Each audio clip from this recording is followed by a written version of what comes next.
Hello, everyone. Welcome to the second lesson in Photoshop module. During the first lesson that we looked at when we were in Photoshop, we looked at the healing tools, how to fix certain items within a picture. So for this one, what we're going to do is we're going to use the selection tools. And what I have here is different items around this plate, and we're going to actually end up selecting these items and moving them on a plate. We're going to resize them. We'll rotate some of them, but the main feature here that we want to focus on are the different selection tools that we have. So the selection tools that we are concentrating on are these four upper buttons on your toolbar. So the first one is my move tool. Anytime I select an object, I have to come up and select this move icon to be able to move it within the image. If I just go and I use this quick selection tool, I simply cannot move it. I have to hit this arrow button to be able to move an object. So this is the move object. Second one down, if I click and hold, remember, it will tell you the actual options for these and what the tool is called. So we have the rectangular marquee tool. This allows us just to draw a square to make a selection, and the elliptical. Again, that allows us to make a circle around an object to be able to move it. So those are selection. Those are the rectangle and elliptical ones. The next one down, the lasso. The lasso tool is a freehand tool. So I can go and I can draw a circle around it, or I can actually freehand draw what I want the selection to be. The polygonal lasso tool, it's another freehand tool, but it only allows you to draw in straight lines. So if you look and you want to make a curve or something go around an object, in order for you to do that, you have to use a lasso tool. You cannot use a polygonal lasso tool. This is only to draw straight lines. And then the next one down is the magnetic lasso tool. This allows us to, again, draw a freehand, but this will actually snap to the outside of an object. So Photoshop will pick up kind of a contour of what you're trying to select, and it will actually try to connect to the outside of the object. So this is a little bit more precise. And then the next section down is our quick selection tool and our magic wand tool. The magic wand tool allows me to select like a certain color. So if I want to select all this white object in here, I can use the magic wand tool, and anything that is the same as that color, it's going to select. The quick selection tool is kind of like a paintbrush, and it allows me to paint over an object while it's selecting it. So we're going to look at all of these different types of ones because you're going to use these different types of selection tools in different projects that you have coming up. So the first one that I'm going to use is I'm going to come down here and I'm going to show you the difference of the lasso tool and the polygonal lasso tool. So I'm going to zoom in to this object here. And to do that, you can go down to the bottom here, or you can use the magnifying glass that we talked about last time to zoom in. But I'm just going to zoom into 100. And I am going to slide over, and then down is where this object. So I have two muscle shells here. I'm going to use the two different tools just to show you the difference of them. So the lasso tool is the one I'm going to use first. This is a freehand sketch. So I'm going to click and drag.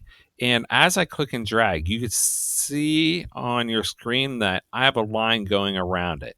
So again, I'm trying to get the outside, but my hand's not the smoothest, so it's tough to do. But gives me a general area that I want to select. Again, you can see the rough edges going around, but it's quick. It gets me what I need for the selection tool, and then I can click my move button, and I'm going to then move it up on the plate.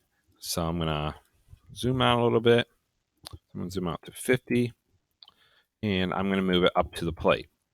So that is the first one. And now to deselect it, I'm going to go up to select, deselect, and then that is where my muscle shell is going to be. So the second one here, I'm going to come up here. So I did a lasso tool. Again, lasso tool is freehand. So the polygonal lasso tool is only use straight lines. So when I click on this, and I'm going to zoom back into 100, and I'm going to do the other shell.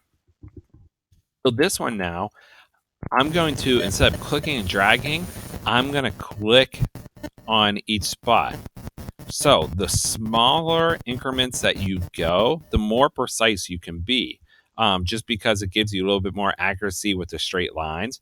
But if I want to go longer strokes on this, you can see how anything I do is just a straight line. So again, I cannot do this curve. So I have to do little increments if I want the curve. And I'm just clicking every time where my cursor is. And what's nice about this one is, other than the freehand one, or rather than the freehand one, is I can be a little bit more precise on the edges that I want to connect to. So I went right back to the beginning. When you're close to the beginning, you think you're done. If you also hit enter on your keyboard, it will lock your selection in. And these are called marching ants going around, and it means you have a selection actually selected on there that we can go ahead and move or transform. So now I have it selected. I'm going to use my move icon, and I'm going to again zoom out to 50, and I'm going to move it up to the plate. So again, I have my two shells up here. Again, this is still selected. So remember, to deselect it, I'm going to go up to select, deselect, and that will give me, that'll end my selection. So that was the polygonal lasso tool and the lasso tool. So what I'm going to do next is I'm going to show you the magnetic lasso tool. So same thing up here, lasso, polygonal. I'm going to go to this magnetic one. So this magnetic one is going to pick up the edges of an object. So if I click on this shell and I hold it and I start tracing around it, notice that it will start forming to the edges of the shell. And you can see that it's picking up the edges of it. So if I just keep going around as close as I can to the sides of the shell, this is a little bit more precise. But again, it picks up the edges of it. So if you have something that doesn't have a precise edge on it, sometimes it's really difficult to do. So the selection, and I'm going to move it out. I'm going to move it up to the plate. So I have it selected. A couple things that we can do with this image now. So I'm going to actually spin this one a little bit. So when I have an item selected, I can go up to Edit, Transform, and then Rotate. And you'll get these boxes just like you do on like Microsoft Word. But notice my cursor's on the corner. They end up being two kind of angled lines or a corner. If I click, I can actually drag it back and forth. And whenever I'm done, and again, it's up to you however you want to move it. There's no precise measurement that I need you to do. I'm just showing the actual object of it. So when I have this on here, I'm going to go ahead and hit the green check mark, or the check mark up here. It's not green, but the check mark up here, and to finish the actual rotation of it. And then I'll go to select, deselect. So those are the lasso tools. So we're going to look at a couple more features of this. So the next one I'm going to do is I'm going to use this, the rectangular marquee tool and the elliptical. So I'm going to do the elliptical first, and I'm going to select the coin here. So on the coin here, if I click and hold, I first click on the outside, and notice that it's hard to get this completely around. And I'm still holding the cursor on my mouse down, and I can move it whatever way I want. But as I'm moving around, if I hold the space bar in and I'm still not letting go of my cursor, I can move this to the edge to get a little bit more precise of a circle going around this object. So again, I just keep holding the circle to just get it perfect on the edges. So again, you see the marching ants, that's my selection. And then I can use my move tool and move it up. Now the coin is pretty big, so I'm going to make it a little bit smaller. So same thing we did with the rotate command up here. I'm going to make this smaller. And to do that, I'm going to go up to Edit, Transform, Scale. And then I can grab the corner and hold the Shift button on my keyboard. That allows me to make it equal distance when I'm transforming it. You notice if I do not, I can distort the image. So I'm going to hold the Shift button, and I'm going to make it a little bit smaller. Whoops. And I'm going to click